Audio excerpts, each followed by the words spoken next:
any kind of brain-related disorder, or a spinal disorder, if you know somebody who's broken their neck or broken their spine, we can solve that with a chip. So just to give you a sense of scale, this is how tiny the threads are. That is not even a big finger, that is a small finger. So these threads are just like I said, way smaller than a hair, and there's 1,000 of them.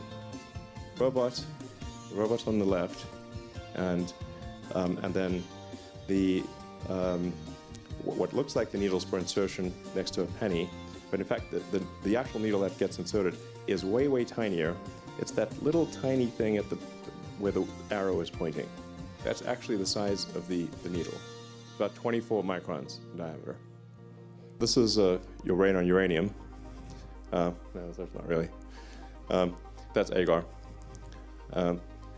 So you can get a sense for the robot doing the electrode insertion.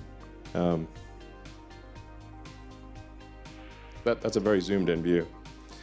So they're all very tiny, and the robot is very selectively applying them very delicately, and then this is what the chip looks like. Things that I think are important to bear in mind. This, I think, has a very good purpose, which is to cure important diseases, and ultimately to help secure humanity's future as a civilization relative to AI. The threads are very tiny, and there's a lot of them, and they're very carefully placed. And the operation on a per chip basis, it involves just a 2 millimeter incision, which is dilated to 8 millimeters, and then the chip is placed through that, and then it goes back to being 2 millimeters, and you can basically glue it shut. You don't even need a stitch. So, and then the interface to the chip is wireless. So you have no wires poking out of your head. Very important. So it's basically Bluetooths to your phone. Because we'll have to watch the App Store updates for that one. Make sure we don't have a driver issue. Updating.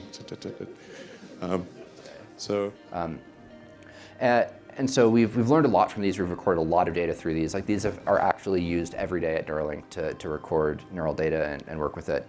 And they taught us a lot about the architecture that we think was the basis for our first human product that we're calling N1. And the central component of that is the N1 sensor.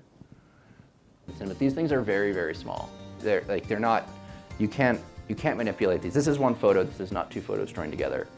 And you really can't manipulate these with your hand. That part at the top is just a backing material that's surgical packaging. They're peeled off. The threads are peeled off that one at a time by the robot to place into the brain. Our design philosophy is that this should be safe enough that it can be an elective procedure. So what have we done to try to make it safe? For starters, we've created very small threads. They displace a lot less tissue than the traditional methods. In my regular practice today, I routinely implant large, deep brain stimulator electrodes into the brains of my patients. They're big enough to have about a 1 in 100 chance of causing a significant hemorrhage.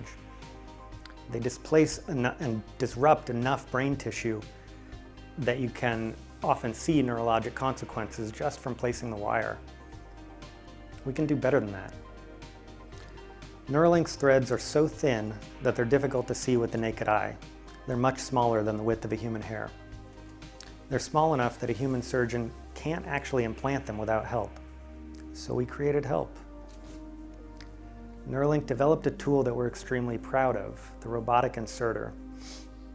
Inspired by designs conceived of in labs here in the Bay at UCSF and Berkeley, we developed this robot that can rapidly and precisely insert hundreds of individual threads representing thousands of distinct electrodes into the cortex in less than an hour.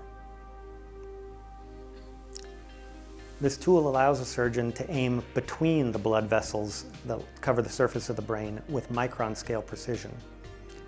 The region of the brain shown in this video represents only a few millimeters of surface of the brain.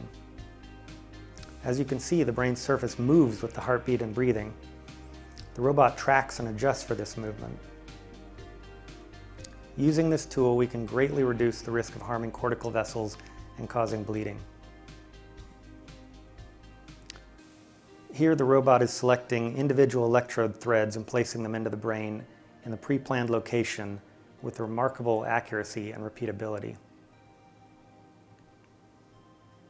Using this system, we've been able to rapidly place thousands of electrodes into the cortex without causing noticeable bleeding.